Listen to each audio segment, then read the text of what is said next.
ఇవాళ ఏమైపోయింది రాష్ట్రంలో మీరు పరిపాలన చూస్తే అంత ఆగమాగం అయిపోయింది రాష్ట్రం.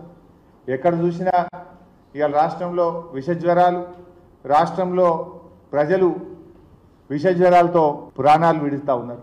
మంచమెక్కిన మాన్యమని పతాక శీర్షికన పత్రికల్లో వార్తలు వస్తూ ఉన్నాయి. దవాఖానాలలో మంచాలు దొరకని పరిస్థితి ఏర్పడ్డది. ప్రభుత్వ ఆసుపత్రులలో బెడ్లు లేవు. చిన్న పిల్లలు కూడా చనిపోతున్నారు. ఈరోజు ఇలా 8 నెలల బాలుడు కూడా ఈరోజు విషజ్వరంతో మరి చనిపోయినటువంటి పరిస్థితి. ప్రజ్వల్ అనేటువంటి 8 నెలల బాబు డెంగ్యూతో చనిపోయిన పరిస్థితి.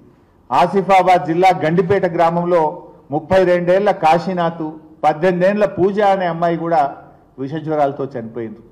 రాష్ట్రంలో దాదాపు 3000 డెంగ్యూ కేసులు నమోదైనాయి. వేలాది మంది చికెన్ గునియా, వైరల్ ఫీవర్స్, విషజ్వరాలతో ప్రజలు బాధపడతా ఉన్నారు. అంటే గందరగోళం అయిపోయింది. దవాఖానాల మందులు లేవు. ప్రజలు చాలా ఇబ్బంది పడుతున్నటువంటి పరిస్థితి ఉన్నది. ప్రజలు విలవిల్లాడుతున్నటువంటి పరిస్థితి ఉంది. పసికందులను కుక్కలు విక్క తింటున్నాయి. హాస్పిటళ్లలో మందులు లేవు. పల్లెల్లో పారిశుద్ధ్యం పరికేసింది.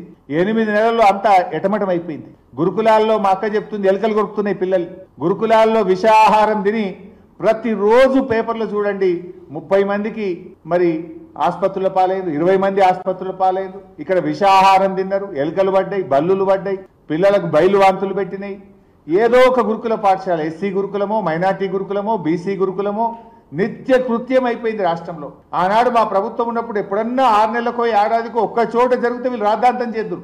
కానీ ఇలా అసలు గురుకులాల్లో పిల్లలు అనారోగ్యం పాలైనరు. కానీ ఒక్క రోజు ఉంటే ఒట్టు, ప్రతిరోజు ఏదో ఒక గురుకులంలో విషాహారం తిన్నారు, పిల్లలకు జ్వరాలు వచ్చినాయి, బయలువాంతులైనాయి, దవాఖానలు పడ్డారు, ఆగమాగమవుతున్నారు. ఇలా అన్నం కారం మెతుకులతో పిల్లలు తినే ఫోటోలు కూడా చూసినాం కదా మనం. కనీసం వాళ్ళకు తిండి కూడా సరిగా పెట్టలేరు.